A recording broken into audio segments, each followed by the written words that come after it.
حبل ممدود من السماء الى الارض، فرمایا آسمان سے زمین کی طرف اللہ کی لٹکتی ہوئی رسی ہے۔ جب یہ تصور ہو کہ یہ وہ لٹکتی ہوئی رسی ہے جس کا دوسرا سرا میرے رب کے دست قدرت میں، تو پھر کیا نور اترتا ہے، وہ کیفیت انسان کے اوپر جو طاری ہو جاتی ہے، تو پھر تیقن کی بجلیاں برستی ہیں، اتنا اجالا ہوتا ہے کہ اندھیرے کا تصور بھی محال ہو جاتا ہے۔ پھر قرآن کے حرفوں سے، لفظوں سے، نقطوں سے اور آراب سے نور پھوٹتا ہے، اور قرآن بس کھول کے بیٹھ جائیں تو من میں اجالے ہونا شروع ہو جاتے۔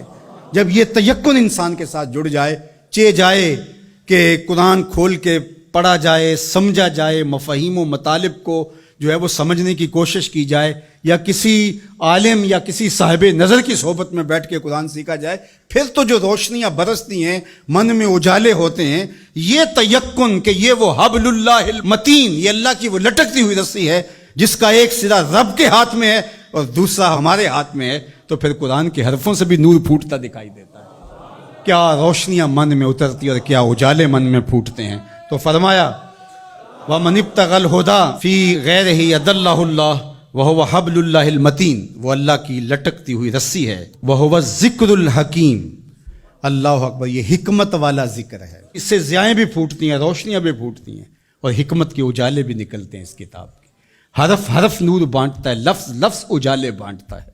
قرآن کے لفظ نہیں ہے بلکہ کتاروں کے اندر چراغ رکھے ہوئے ہیں۔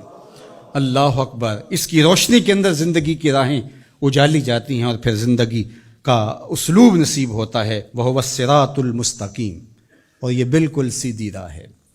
سیدھی راہ قرآن بتاتا ہے۔ قرآن کی رہنمائی حاصل کرنے والے کبھی بھی گمراہ نہیں ہوتے، ان کی راہیں کبھی گم نہیں ہوا کرتی۔ پھر ارشاد فرمایا هُوَ الَّذِي لَا تَزِيغُ بِهِ الْأَهْوَاءُ، اللہ اکبر، یہ ایسی کتاب ہے جو خواہشات کو بے قابو نہیں ہونے دیتی۔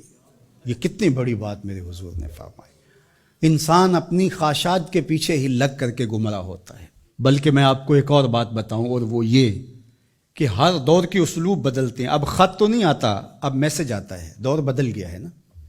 اب اونٹوں کے اوپر تلواروں سے لڑائی تو نہیں، اب تو بٹن دبانا ہے اور میزائل فائر کرنا ہے۔ تو مختلف ادوار کے اسلوب بدل گئے ہیں۔ تو جس طرح چیزیں بدلی ہیں، خط کی جگہ میسج آ گیا، اور جو ہے تیر و تفنگ کی جگہ یہ میزائل سسٹم آ گیا، اسی طرح اب بت لوہے کے، پتھر کے اور لکڑی کے، یہ پیتل کانسی کے بت نہیں رہے، اب خواہشات کے بت رہے، اب اناؤں کے بت بن گئے، آرزوؤں کے بت۔ اللہ نے فرمایا کہ وہ شخص جس نے اپنی خواہشات کو اپنا معبود بنا لیا۔ اب یہ امت لکڑی، کانسی اور مٹی کے بت تو نہیں پوجے گی، یہ خواہشات کے بت ہیں، انا کے بت ہیں، جو امت کو پارا پارا کر دیں گے، جو امت کو تقسیم کر دیں گے۔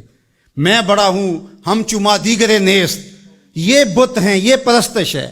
لیکن اگر قرآن سے جڑے رہو گے تو تمہارا رب قرآن کی برکت سے تمہیں اس بت کے آگے بھی نہیں جھکنے دے گا۔ قرآن سب سے بہتر تزکیے کا اسلوب اور انداز ہے۔ اللہ اکبر، اس لیے فرمایا کہ جب تزکیہ ہوتا رہے گا تو پھر نفس میں آوارگی نہیں آئے گی۔